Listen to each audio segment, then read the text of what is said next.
Good morning, everyone, or good afternoon, whatever the time it is, especially to our handsome teacher, Sir Reginald Sibug. Sir, this is the presentation of policing system of United Kingdom. On the left side, as you can see, this is the flag of Metropolitan Police.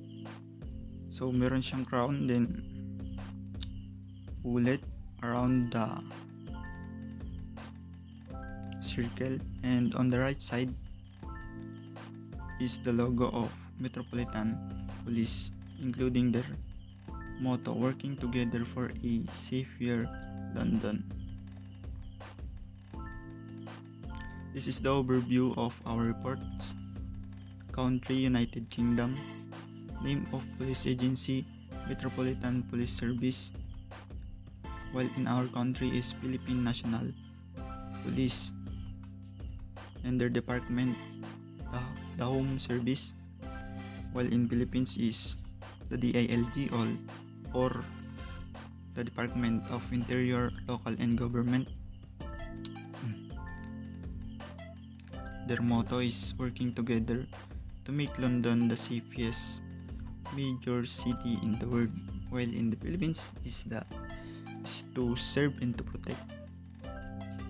Their ranks, the highest rank of police in UK is commissioner, while the lowest rank is police constable. While in the Philippines, the highest rank is police general, and the lowest rank is patrolman or patrolwoman. Type of law enforcement, decentralized, because United Kingdom is federalized government. Meron silang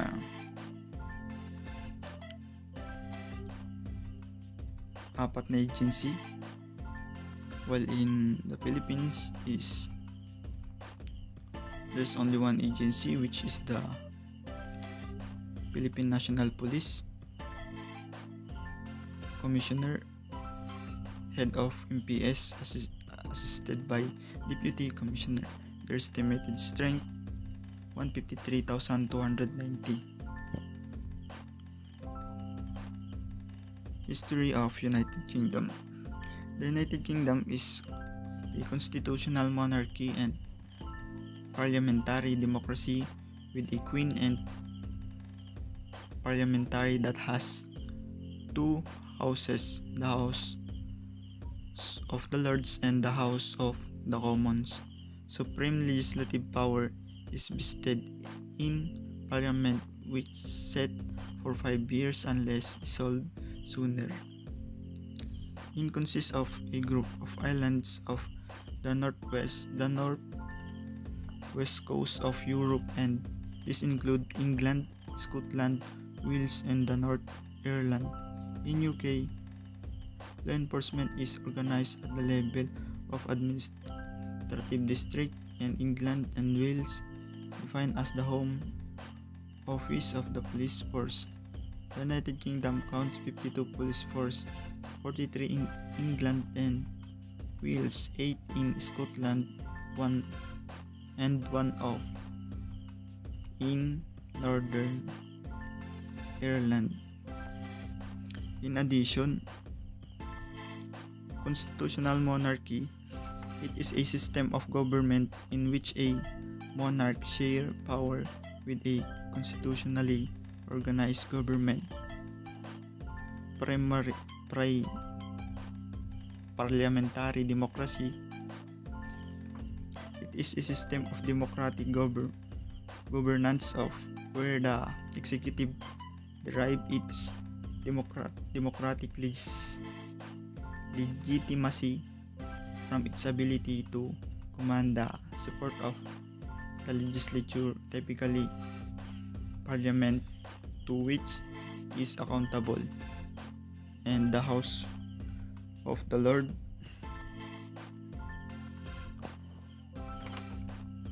It is the chamber of the UK Parliament.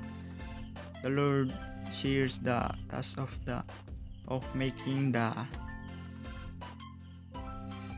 shaping laws and critiquing and challenging the work of the government. And lastly, the House of the Commons. It is the lower house and de facto primary chamber of the Parliament of the United Kingdom.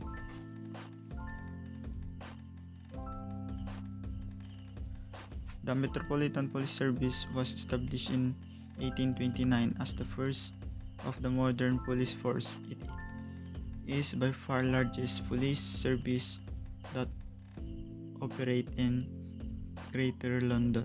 Since 2002, it covers an area of 620 square miles and a population of 7.2 million.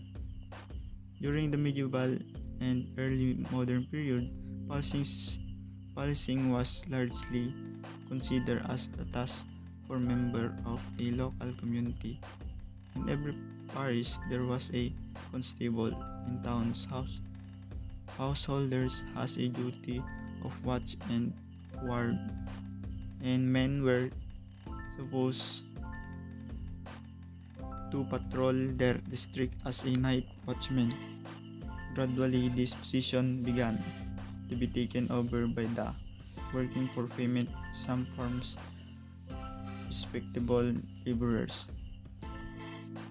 The most famous of these were the men who worked from an officer in Bow Street in London, and whom have become popular known as the Bow Street Runners. The Bow Street Runners is the first professional police force. It is organized in London by magistrate and author Henry Fielding in 1747.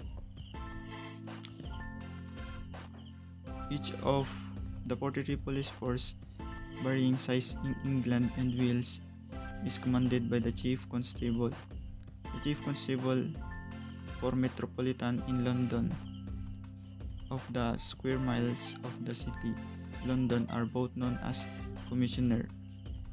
The Chief Constable report to both the Home Office and to local police authorities.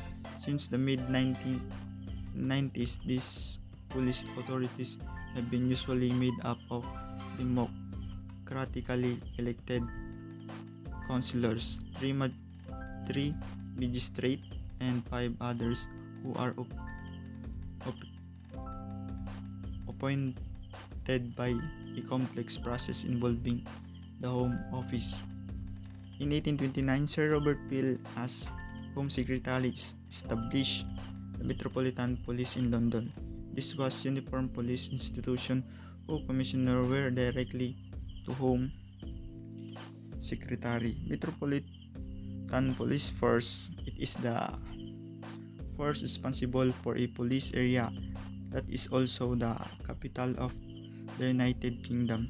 The Met has significant unique responsibilities and challenges, such as protecting 164 foreign embassies and High Commission, policing London City and Heathrow Airport, policing and protecting the Palace of Westminster.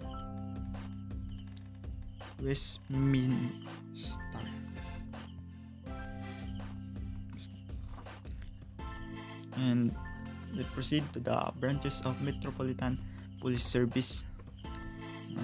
Metropolitan Police Service have 5 branches, which is the Special Operation, Specialist Crime Directorate, Directorate of Information and Home Resources, and Directorate Frontline Policing. Specialist Operation. 3 section. This is the SEBIN. 3 section which specialize in counterterrorism, aviation security, and protecting of royalty and diplomats and their buildings, government minister, and the Palace of Westminster. Um, the, the priority of this command is to keep the public safe and to secure the London. And Specialist Crime Directorate is a specialized resource to reduce all aspects of serious and specialist crime. Directorate information is the provide information, communication, and technology or ICT services to the Metropolitan Police Service.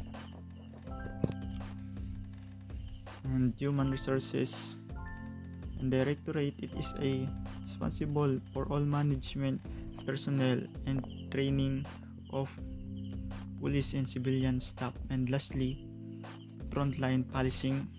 The Frontline Policing Directorate, formerly known as the Territorial Policing, is commanded by the Assistant Commissioner Nick Grave, who is responsible for providing the day-to-day local policing of Greater London, excluding the City of London. The police area defined into legislation as the Metropolitan Police District. Let's proceed to the police workforce of the Metropolitan Police Service. Police Service strength, the data published biannually by the Home Office. The chart show the trend in total police workforce from 2003 to 2019. As at 31 of March, the police workforce in England and Wales increased in the year of 2010. Since then, the size of the police workforce has fallen year on year until 2018, when the figure increased by 1,066 of the previous year. At 31 March 2020, there were 210,620 personnel, a 3% increase compared to the reduce of 14% compared to the 2010 and a 31 of March 2019. As you can see on the right side the chart dito, mababa siya, din tumaas siya nung 2010 and then bumaba siya nung 2019 and nag-increase uli siya nung 2020.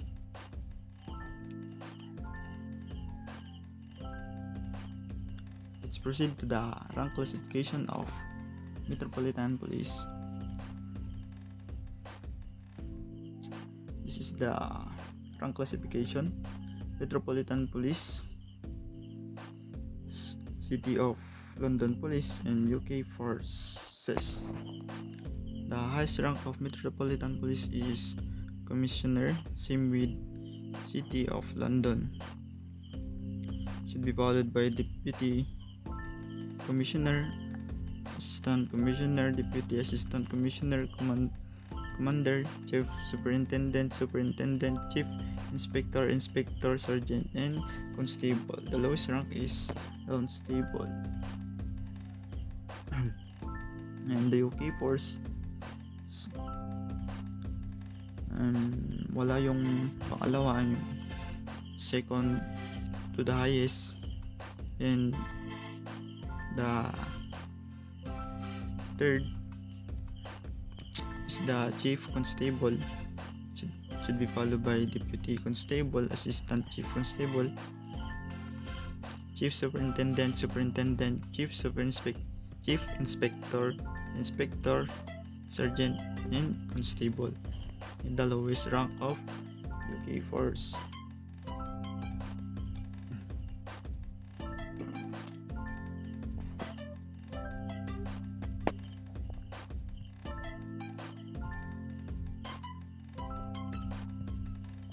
The chief constable is the title of the head of each United Kingdom territorial police force except the Metropolitan Police and the City of London Police, which headed by the Commission.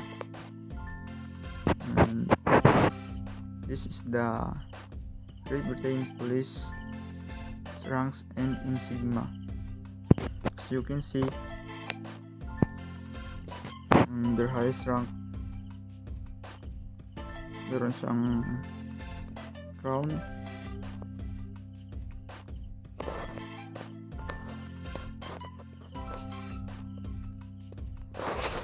crown, then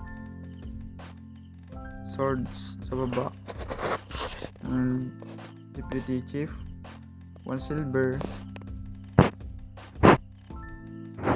diamond, and sword, and assistant chief constable, swords only, and I think the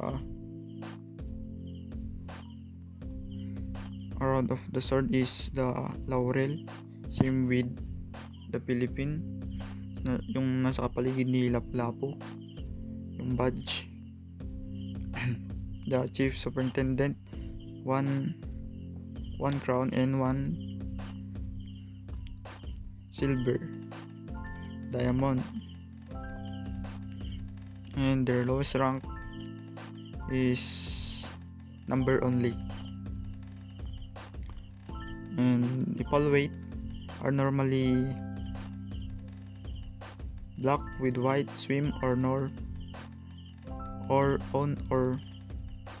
silver metal insignia, although high visibility uniforms are often yellow with black insignia pala yun.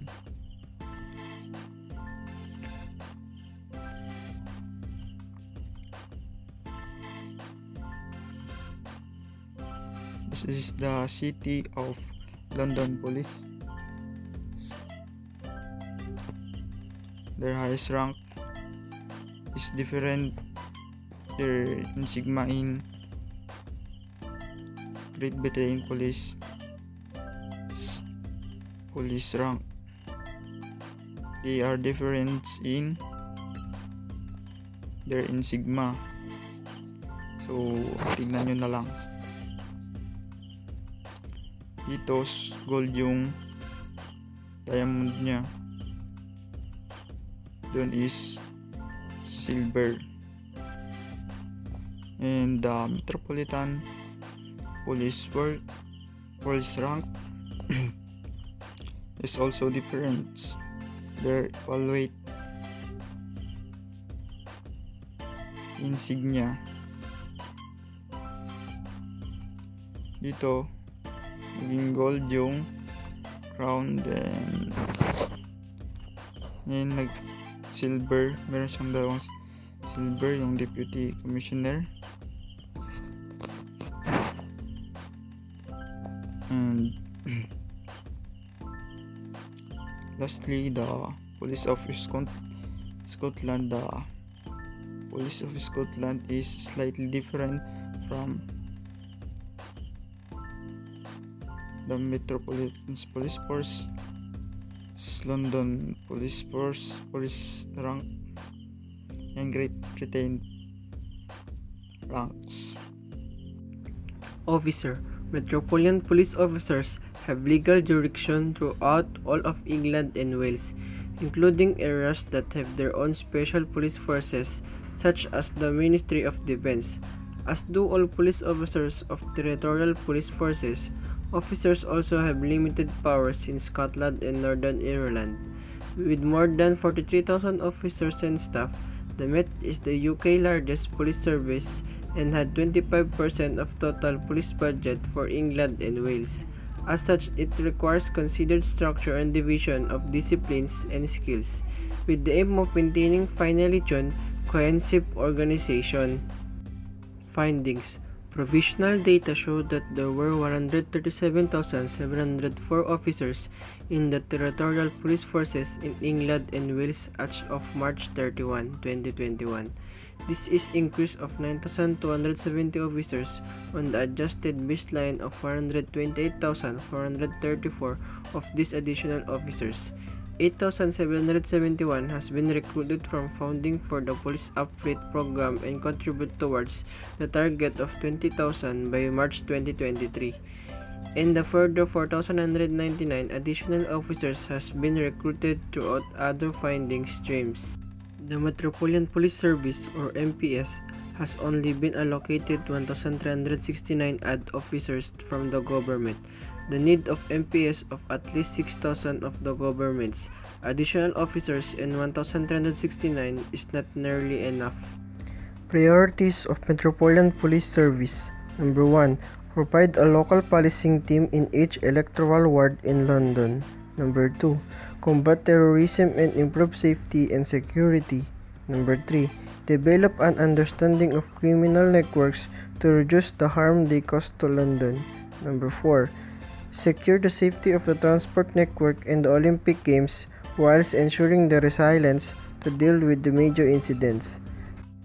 Number 5. Ensure the staff partners and the community have the information they need it. Laws and regulations. The legislation relating to policing in England and Wales is set out in rough statutes. The Police Act of 1996 or the 1996 Act provides for the organization of police forces in England and Wales, including the Metropolitan Police Service, the City of London Police, and the 41 police forces outside London, set out the function of Secretary of State in relation to policing, confers certain function of College of Policing, including in respect of preparation of regulation made by Home of Secretary about the government, administration and condition of service of police forces, provide for inspection of forces by HMIC, provides for the Police Federation and the Police Remuneration Review Body, and makes provisions in respect of disciplinary matters. And this is the continuation of Law and Regulations. Part 2 of the Police Reform Act 2002, the 2011 Act establishes the IPCC, sets out its functions and makes provisions for the handling of complaints against the police. Provisions in respect of the power of the police officers are contained in multiple statutes, but the core power to prevent, detect and investigate are set out in the Police and Criminal Evidence Act of 1984, the PACE. Section 137 of the 1994 Act provides that a constable from one jurisdiction can, without a warrant, arrest a person in jurisdiction other than their OV home jurisdiction, if that constable has reasonable grounds for suspecting that the person has committed or attempted an offense in the constable's home jurisdiction. Police Federation for England and Wales. The Police Federation Regulations 1969, the SI 1969-1787 as amended, made under Section 60 of the 1996 Act, set out the Constitution of the Police Federation. These regulations were amended with the Police Federation Amended Regulations 2015, SI 2015-630, to give members of police forces the choice as to whether to be a member of the Police Federation, and to impose greater disclosure obligations on the Federation in relation to all monies held by the Federation and its branches and committees. The Police and Criminal Evidence Act of 1984, the PACE, provides the police with core power to prevent, detect, and investigate crimes. In particular, it makes provisions about the power of stop and search, arrest and bail, detention, and interviewing, and the relation of fingerprints and intimate and non-intimate samples, and issuing of codes practices. At the present, there are a total of 43 territorial police forces in England and Wales, 39 territories in England and 4 territories in Wales. Firearms. The Firearms Act of 1968 is the principal statute regulating the control of firearms in England and Wales, and also in Scotland. Sections 1 and 2 prohibit the possession of firearms or shotgun without appropriate certificate. Section 3 of the Act makes it an offense to commit certain acts by way of trade or business relating to Section 1 firearms, shotguns, ammunition, or air weapons without being registered as a firearms dealer. Section 5 of the Act prohibits the possessions of specific types of weapons, their components or parts, and ammunition without the authority of the Secretary of State. And these are the service rifles of the United Kingdom.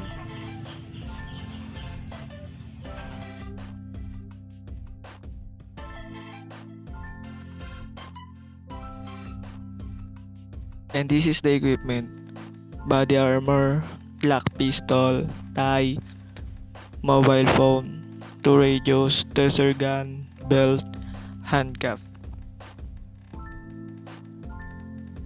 Best practices: A. Body-worn video (BW), a camera that officers wear to capture both video and audio evidence. B. Gang Violence Matrix (GVM). It is an intelligence tool they use to identify resources gang members across London who involved in gang violence. It also seeks identify those risks of victimization. Best practices: C. Stop and search, a policing tactic used by police officers to stop and search members of the public who are suspected to the carrying stolen, prohibited of offensive weapons. Best practices: D. Independent custody visitors. Members of the local community who volunteers to visit police station announced to check on the treatment and welfare of the people held in the police custody. E. Safer Neighbors Boards are the place in every London bringing police and community together to decide local policing and crime properties. And this is the reference. Thank you for watching. Take care of yourself. Take care of each other. Bye-bye.